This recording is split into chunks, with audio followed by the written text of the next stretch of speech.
Well, hello, and welcome to Your Average Bear Gaming. I am George. Today, we're going to try a project that I've been putting off for a while because I wasn't sure if I could do a decent job. I wasn't even sure if I should even attempt this. But chances are, if you've been in the hobby for a little while, you have a few of these guys.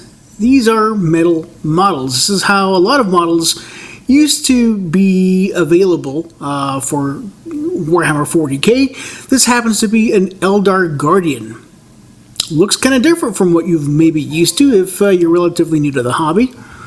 And by relatively new, I mean in the past 20 years or so. I figured it was time to see if I can get decent results on metal models using quick painting techniques. I'm not gonna lie, I'm a little hesitant, but I think it's time. Let's check it out.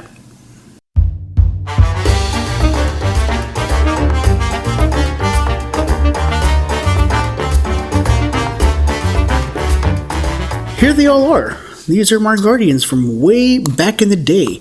They're not as many as I thought there were. I thought I had a bunch more, but it turns out I think I have another stack of these, another batch of these. They're the plastic 3rd edition Eldar Guardians. So the first time they made the plastic kits. So before then, if you wanted Guardians, this is what you had. You had these metal middies, and they were interesting enough. You'll notice that there's a bunch of these guys. I've got 1, 2, 3...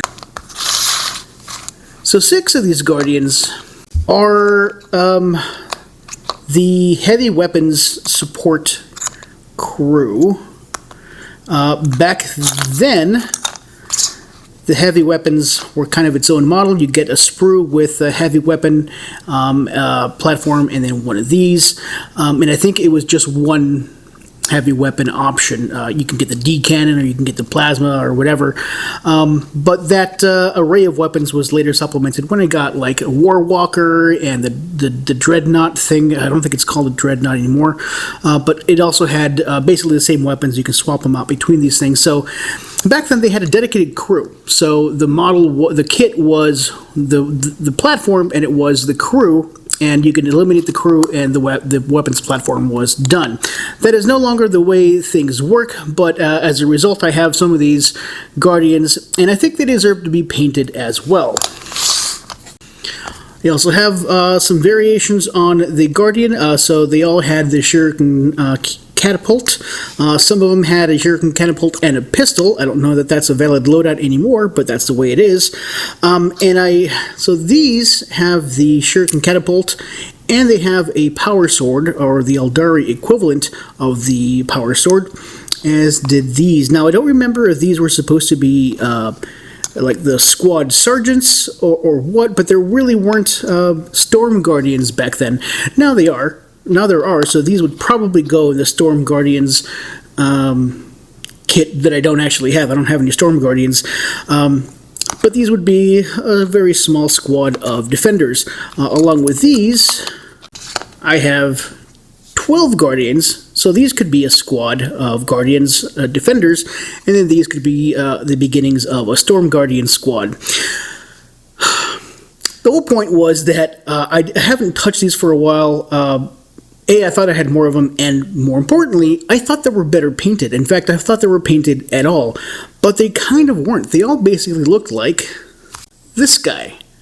As it turns out, I didn't actually paint these. I just primed them, and I threw on a color here or there, but I didn't actually paint them at all. And so in my memory, I thought, well, even if I was a really bad painter back then, I should just keep them as a kind of a memory, as a way of tracking my progress. As it turns out, I didn't do the job at all, not just poorly.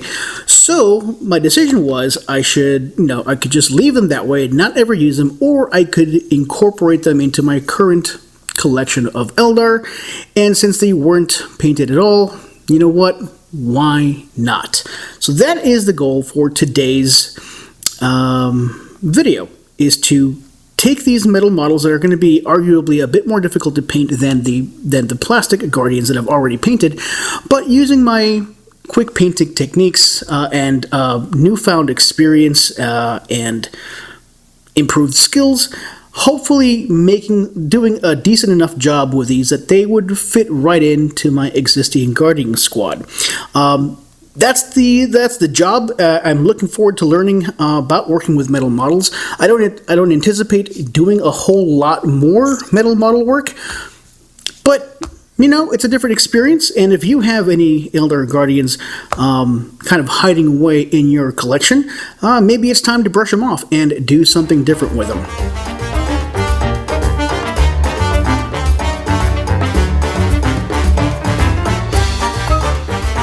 What's the plan? The plan is to use quick painting techniques on these guys to make them look pretty good, not, you know, amazing, but pretty good, and do so in a reasonable time frame. I don't want to spend 10 hours per model. I want to spend as little time as possible while still getting a good result. So we'll be using a mixture of base coat glazes, some washing, and maybe some dry brushing. For sure, some detailing, but not a ton of them. I just want to bring them to a little bit beyond tabletop standard, and I think we can do a decent job of that here. So, let's start with the base coat glaze.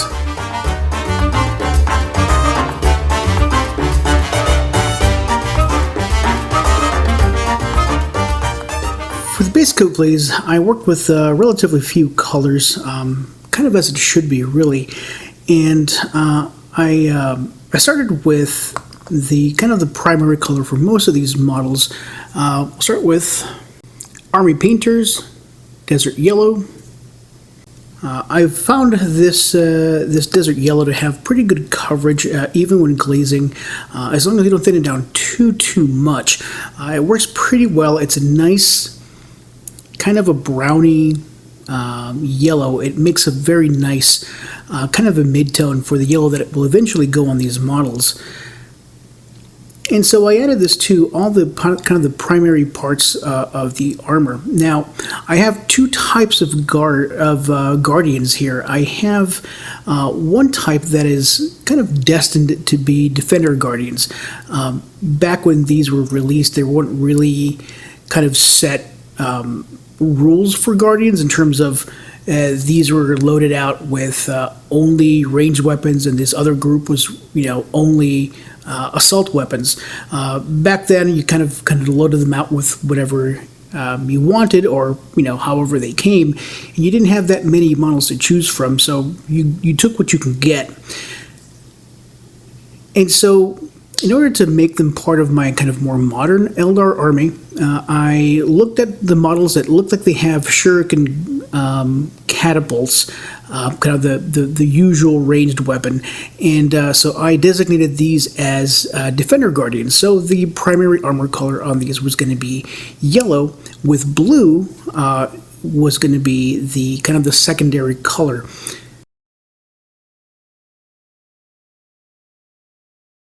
For those Guardians that had kind of really prominent assault weapons, like a few of them have swords and maybe a sword and pistol, those I designated those as Assault Guardians or Storm Guardians.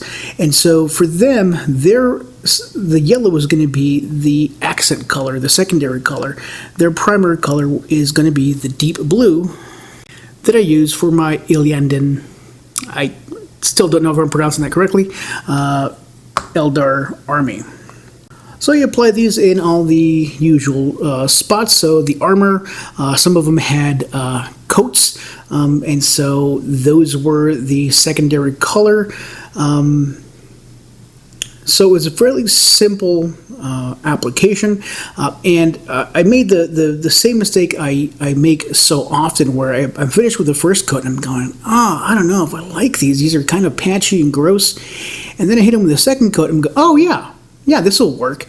As if at any point a single coat was going to work, particularly for my style of painting, which is to use base coat glazes as opposed to just thin down layer paints.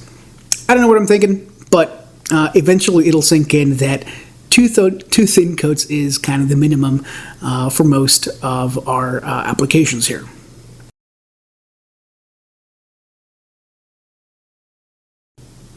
Now, at this point, I also painted the weapons, and so I prepped them with a little bit of mummy robes from Army Painter.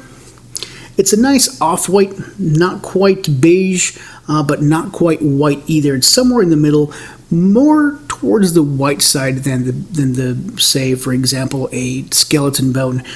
So it's kind of in between skeleton bone and white, but again, more biased towards the white. And I use this as my kind of mid-tone for Eldar weapons, or at least I've been trying to do that. I haven't had really big success with white weapons, but I will continue trying until I get this right. So mummy robes went on all the shuriken catapults, all the shuriken pistols. Occasionally there are some swords to be had. And so also I did this for equipment. Some of my guardians have like range finders coming out of their backs. It's not an equipment option that you have now. It's just the platform, the support platform kind of exists on its own.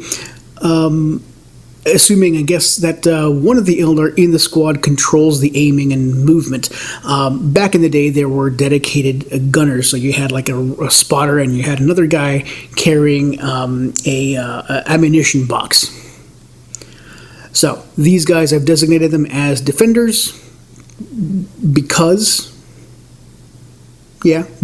Storm Guardians wouldn't have a support platform with a weapon on it. They'd have a support platform that has like that dragon shield or whatever it's called. So it made sense to put them on there. So their equipment is also the mummy robes. Basically, it's going to end up being white.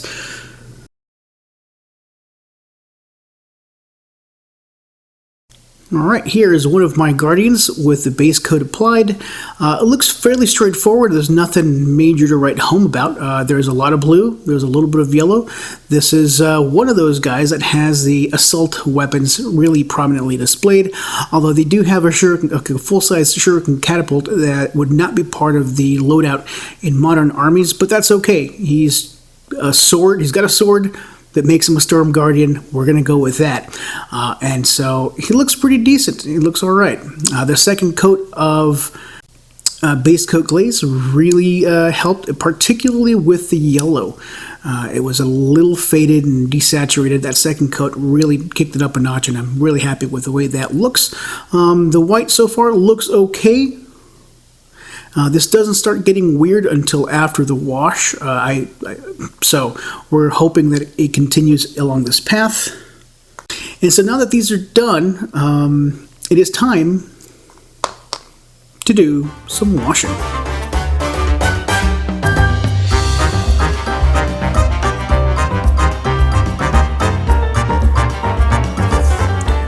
So the washing step was, I think, the most important part of this project because it's the part I was less sure about. The details on these models, they're metal, so they're softer, and I thought if I can't get the washes to really bring out that detail that's in the model, it's going to look pretty horrible.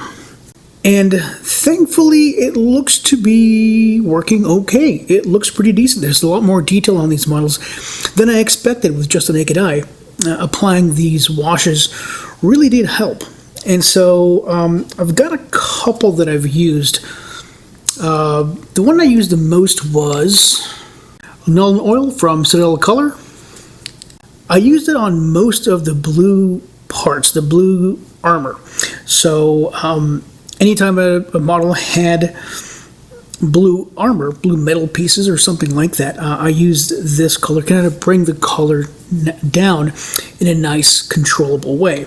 Seep into those details, all the reasons that you use a wash, but I did something a little different with the blue parts of the model that are not armor.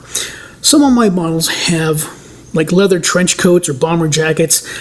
These guys got a different treatment for their washes. They got blue tone from Army Painter.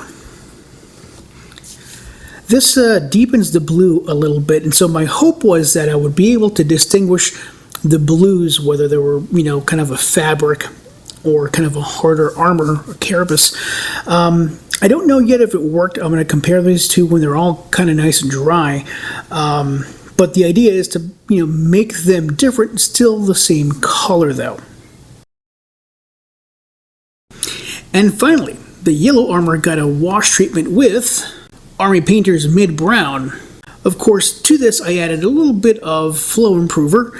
The idea here was to exploit the kind of warm brownness of this wash. It's got a lighter, warmer brown than I think that Agrax Earthshade has, but this mid brown also has, it's a lot thicker than Agrax Earthshade, and so that can be a good thing, but it can also be a bad thing. And so I moderated it a little bit with a bit of flow improver so that it isn't quite as viscous, and it wouldn't stick to itself as much. I've had problems with spotting with Army Painter shade washes, or quick shades, that's what they call them. And I find that adding a little bit of flow improver kind of helps take some of that edge off. So it's in texture or in viscosity, it's somewhere between Army Painter by itself and Citadel Colors Agrax Earthshade.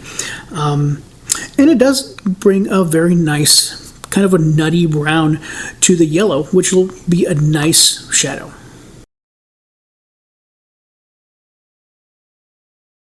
I gotta say, after the washing, these are starting to look pretty decent.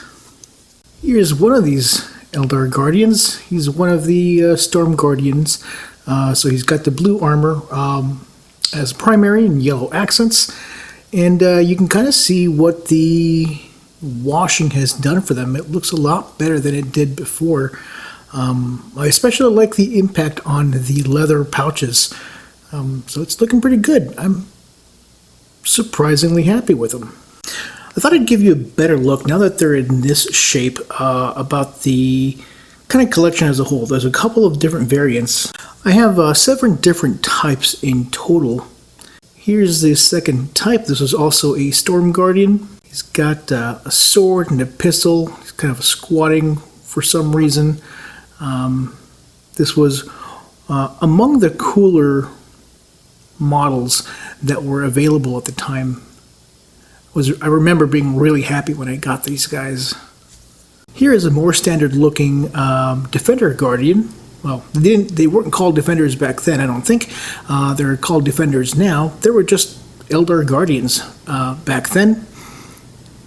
And he kind of reminds me of a Dire Avenger. He's got that crest and he's kind of got that loadout. But yeah, he's just he's holding his shuriken catapult, and he's wearing kind of the normal armor kit. Got a pouch of spare ammo at the back, and a tiny little holster for a pistol. Here's the fourth variant. He is also a Defender Guardian. He is shooting with his pistol. I'm guessing he's engaging in close range, and he's got his shuriken catapult kind of at a rest ready position.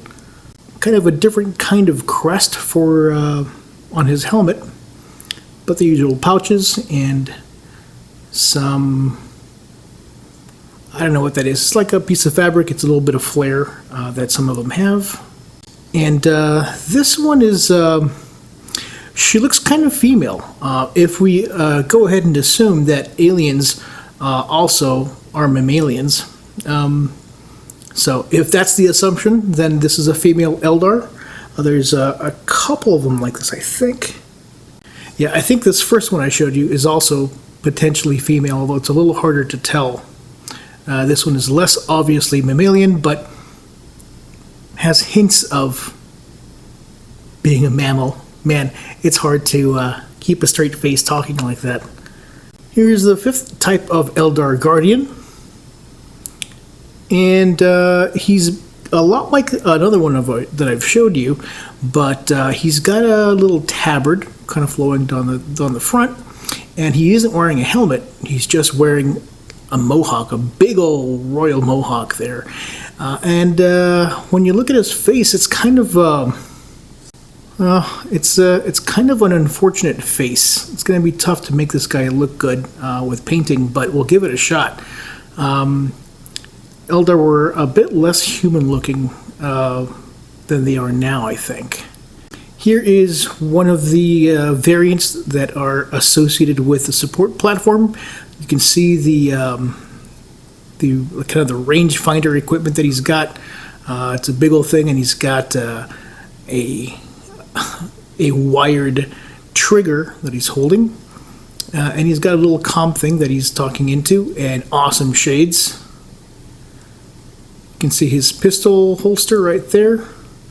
It's kind of an interesting piece of kit there, I think. He's sporting this long trench coat, and the male armor version is a lot more prominent on this model, although there weren't any different armor characteristics or toughness characteristics back then. These were basically just Guardians, but when you knocked out this guy and the loader, then the support weapon was gone. The support weapon itself didn't have its own, like, you couldn't target it specifically. You had to target the gunner and the loader. Speaking of loaders, here he is. Another kind of unfortunate face.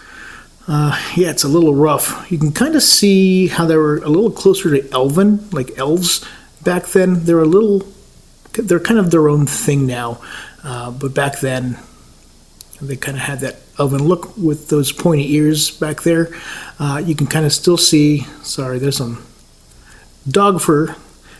You can kind of see all the mail, a really cool looking leather jacket it looks like, and shirt and catapult, along with that little crate of ammo for the support weapons, whatever it happened to be. This is the final variant.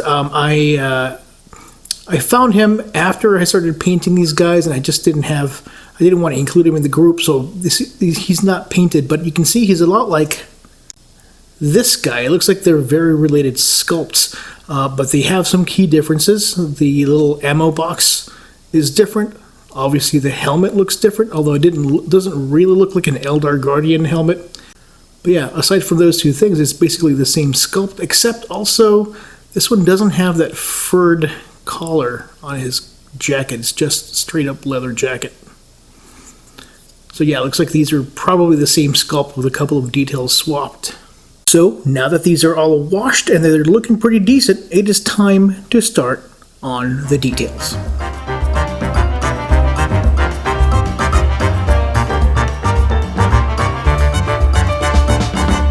Alright, so the first step in the detailing process, at least for me, is the dry brushing.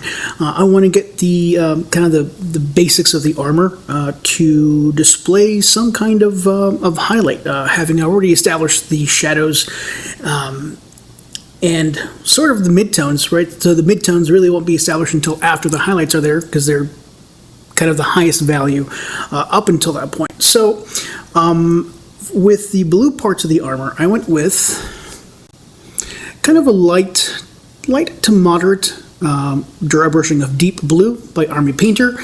This is in fact the original color that the blue had before I went in and gave it a wash. This kind of brings back the original value, and it provides essentially where the midtones are going to be.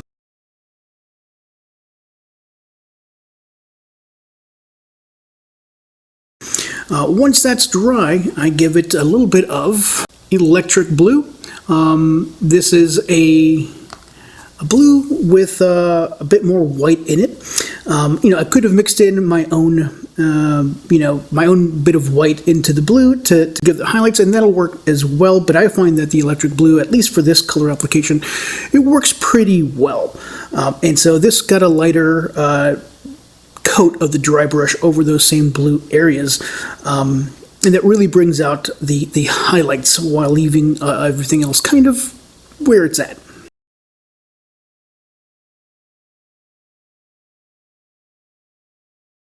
For the yellow, I just did one pass at it, and so I used Uriel Yellow from Citadel Color.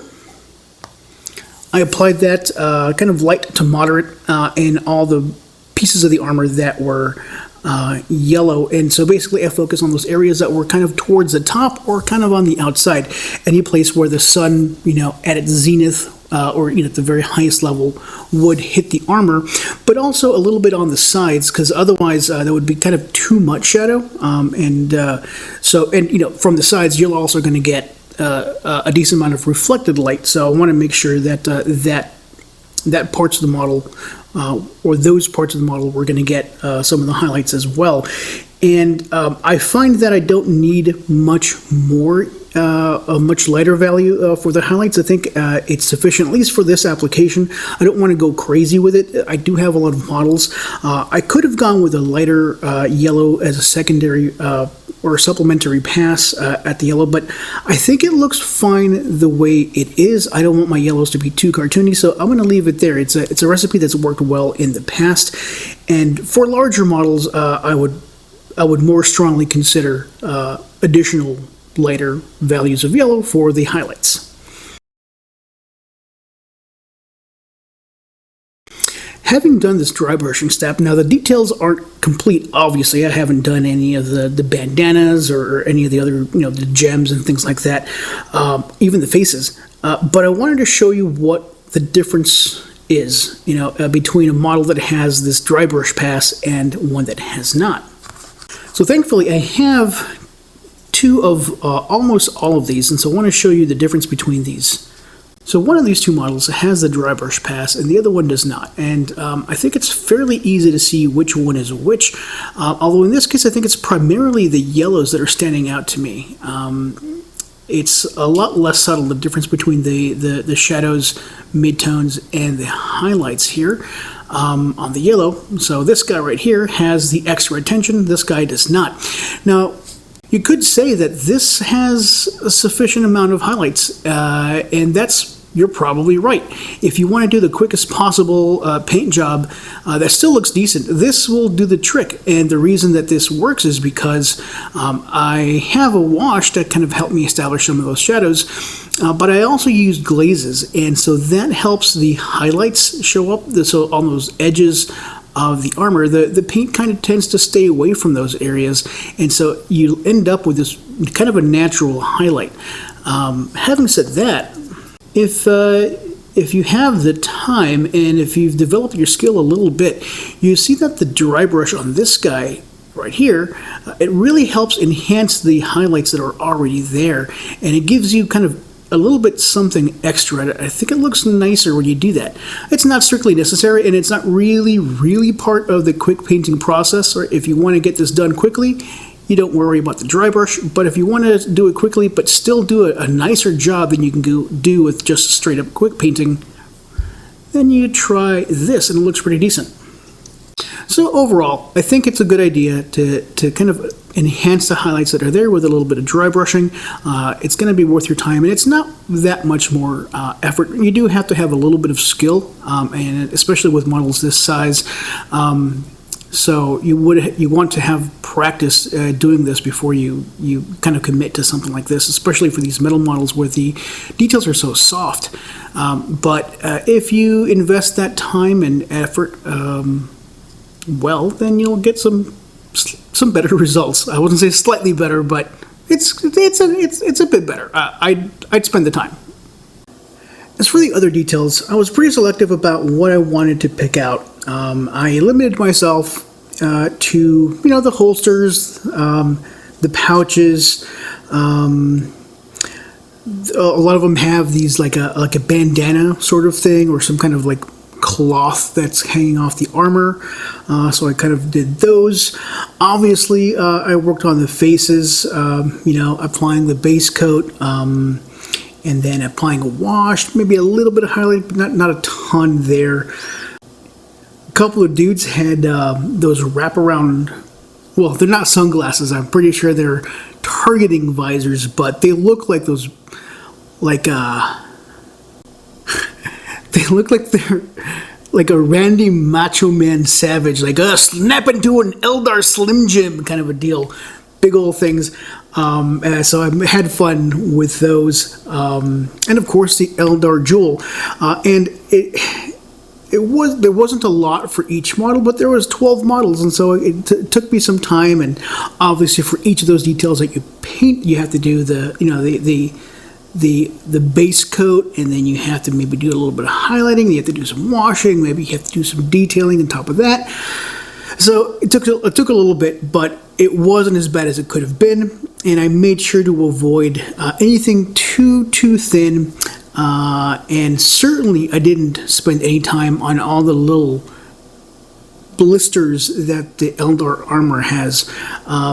There wasn't a ton, but the model is, I think it's better served by keeping those the same color as the armor. Certainly at my skill level, they are.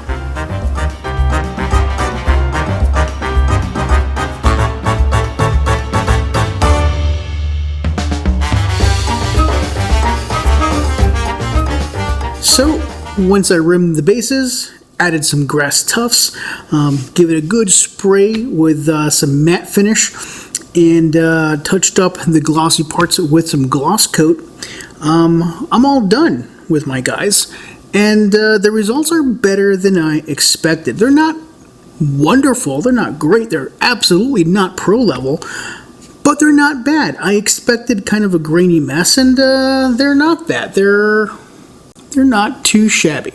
Certainly better than I expected. I have the color scheme is fairly well represented. I didn't overcomplicate my life with a bunch of details. And yes, I could have done a better job, say with the faces, but I think it's good enough. Then, there was 12. I don't have the patience to do a ton of work, but the most important thing I learned, here's one of the Macho Man Savage figures. The important thing that I took away from this is that you can get away with quick painting techniques on metal models. In fact, I would say that you almost absolutely have to rely on washes. Certainly, if you're kind of moderate with your painting skill level, I think washes are going to be super important for these metal models. If you try to paint in all the shadows and the details, if you don't want to rely on washes to bring that out for you, you're going to have a tough time. The details on these metal models are soft, they're tiny, and they're not well executed, at least certainly not by modern Warhammer 40k standards. So, unless you're a painting pro, some kind of Renaissance level master with acrylics, you're probably going to want to use quick painting techniques or speed paint techniques, whatever works for you. Basically, base coat plus a wash to do most of the heavy lifting for you. And some more good news, it looks like my approach to white weapons is getting closer to where I want it to be. I had to repaint these with a darker shade of gray, and then wash plus some dry brush, and I got to where I wanted to go. So I'm thinking this is going to be something I'll elaborate more on in the future, but I'm making some progress. And progress, any way you slice it, is good for the soul. That's all I got for this one. Hope you enjoyed it. Hope you learned something. Have a wonderful afternoon. Be nice to yourselves and each other. Peace.